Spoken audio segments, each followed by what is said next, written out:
This exercise stretches your spine, back and abs.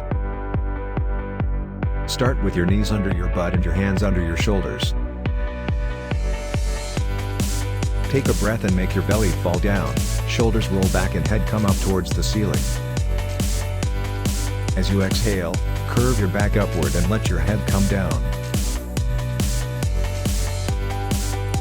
Repeat this exercise.